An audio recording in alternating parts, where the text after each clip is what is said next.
Welcome back, family. You know, when I woke up this morning, I only had possibly 1 hour of sleep. Maybe that's why I'm looking a little fatigued physically. But in my spirit, I feel like a dynamo. I was up last night and I had a conversation with someone very, very, very close to me. And we have our inside jokes. And when she speaks to me in such a healing manner, I basically say that she cussed me out.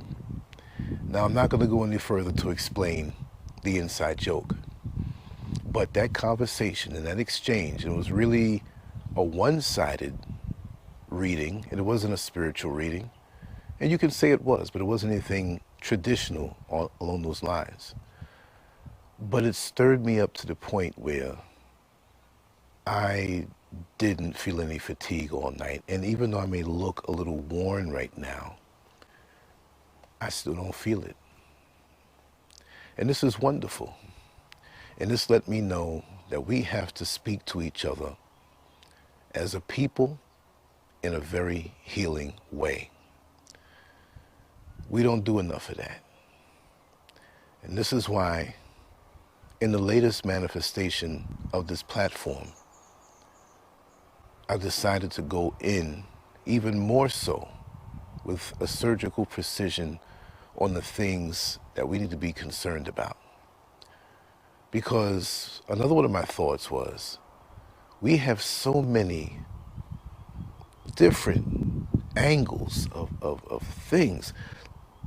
Take, for example, molestation, how it affects the family.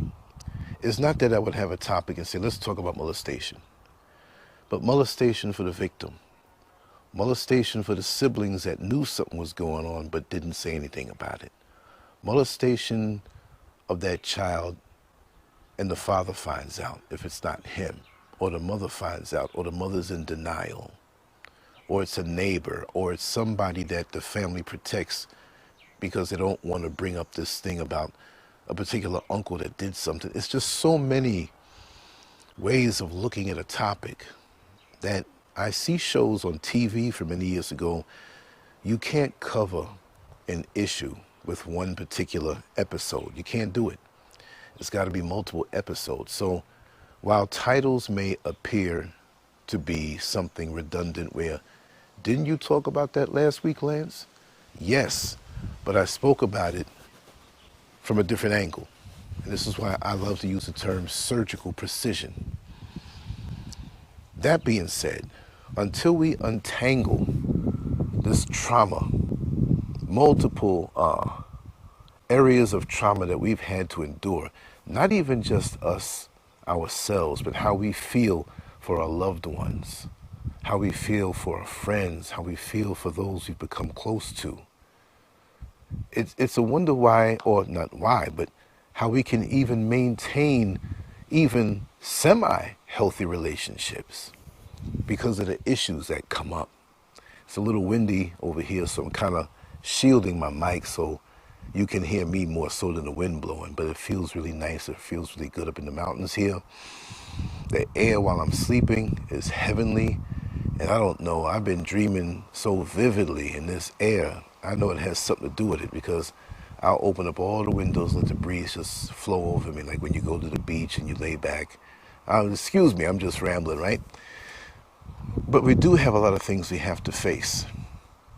But one bone I want to pick with our brothers,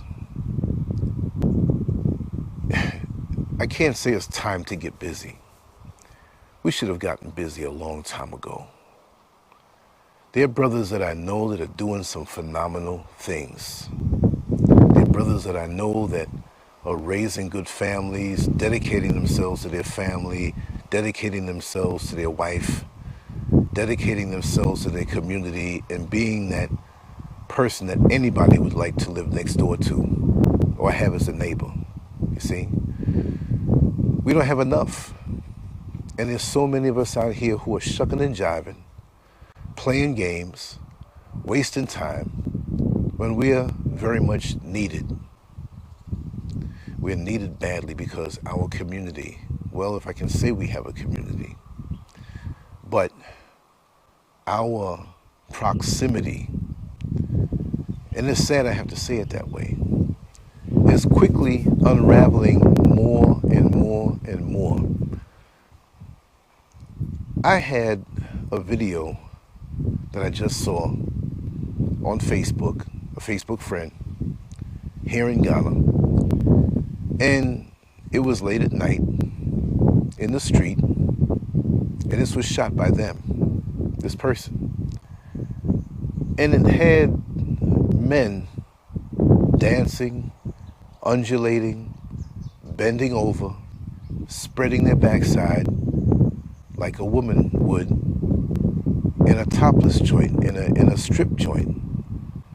And it quickly dawned on to me that these men were effeminate, if you know what I mean. You got to be careful how you call names now on social media, because certain things are not politically correct to say. But it seems as though when it comes to us as black men, certain things are politically correct to do. Go figure.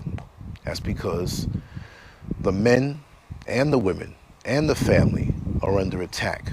But right now in this video, I'm speaking about the men. Now please, sisters, or brothers, don't say, well, that's all you do is talk about the men. What about the women? This is not a tit for tat thing. The man's role is the man's role. The woman's role is the woman's role. You can't switch them up. But then again, we have this massive engineered blame game of the black man going against the black woman and putting them down publicly. And you don't see that usually with other races of people. And they sit back and they watch our unraveling, popping their popcorn, laughing at us. Many of the others take us as a threat because of their embedded ideology in their subconscious mind of our death, domination, and destruction. But for the most part, we don't think that way. So our ascension to those others who think that way is a threat. And so they don't care about us not thriving and going on into the future. Others are more determined in a systemic way to push forward legislature to knock us off even faster. So what does that tell you? We have to take care of ourselves. We have to preserve ourselves. We have to build ourselves up. And right now, I don't see how assessing and judging what I see out here in the world with my own eyes, the people I talk to, what I see on social media, which is not necessarily 100% correct, because these algorithms can be engineered, and I feel they are engineered. And I said it before, and I'm going to say it again. I want you to prove this, or I want to prove this to you, that your algorithms are a combination of what they're pushing out for you to see and what you already go and see. See, this is about mind control, not just a video, right? But if you like to watch wrestling, well, the algorithms are designed in a way that they're going to continue to show you wrestling. If you like gardening, they're going to make sure, oh, we see that you search and watch a lot of gardening videos. So in the sidebar, we're going to suggest more gardening videos. And that makes sense. That's designed to keep you on the video platform longer because it's a business for them, right? The longer they keep you on the platform, the more advertisements you see.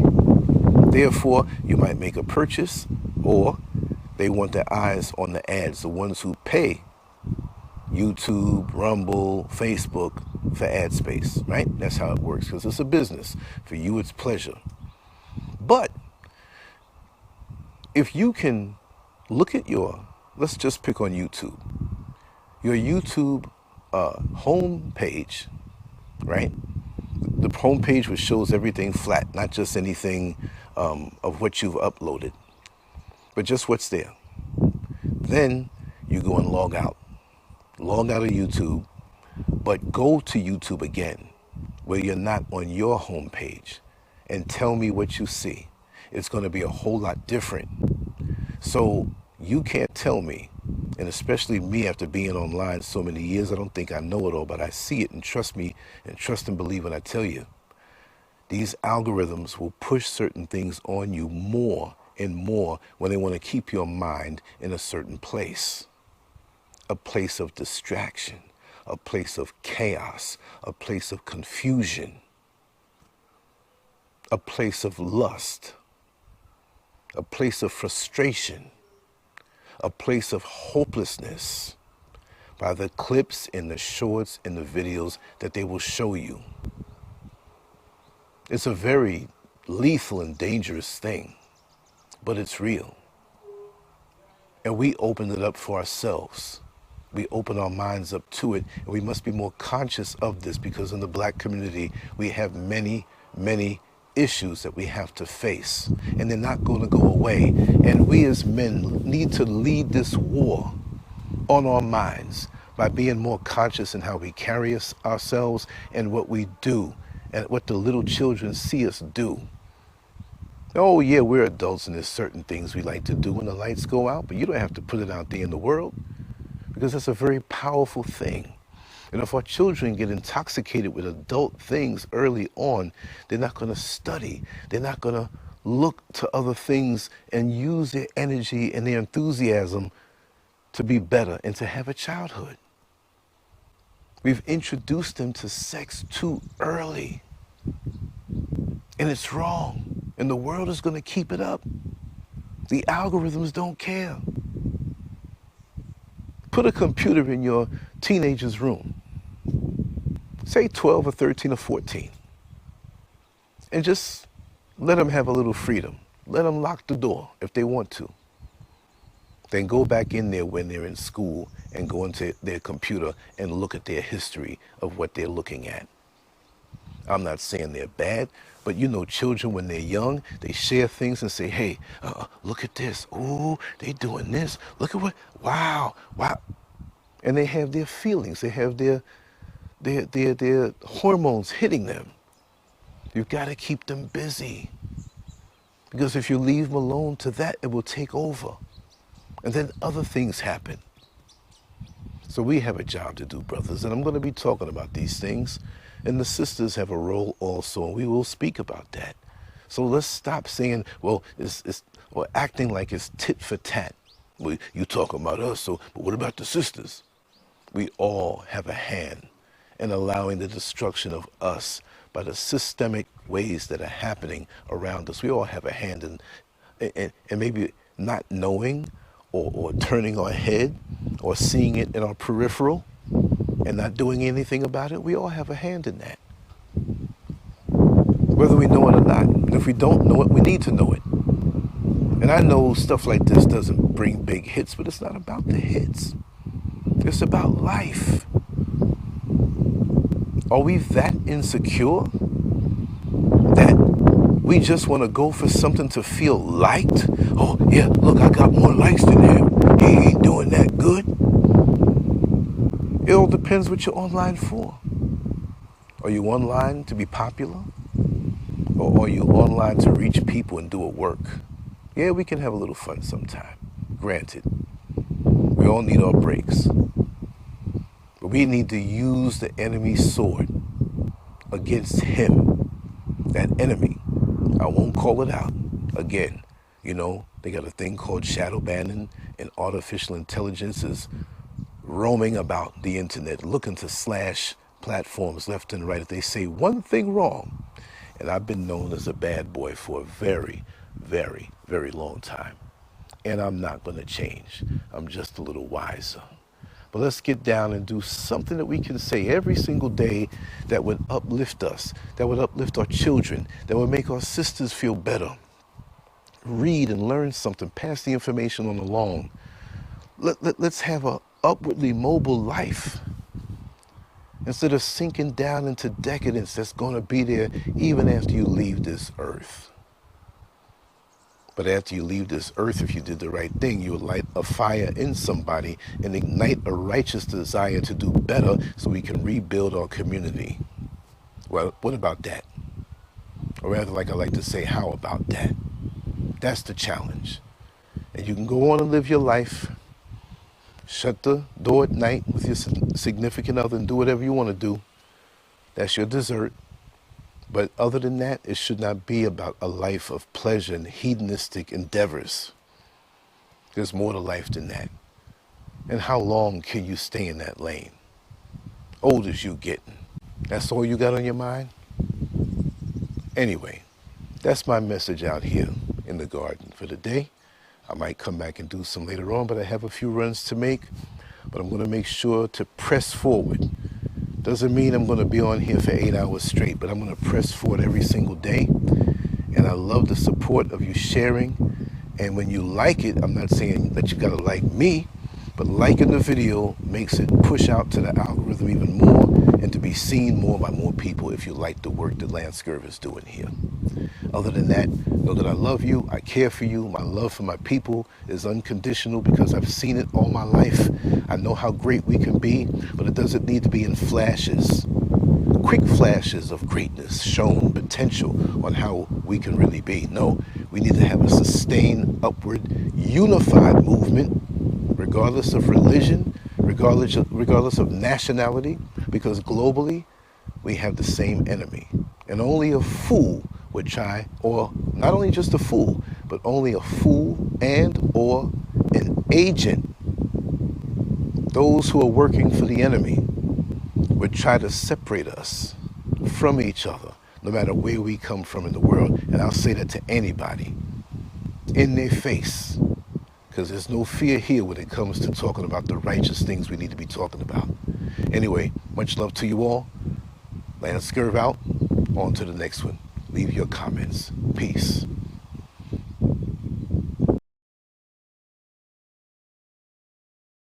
Lancescurv.com.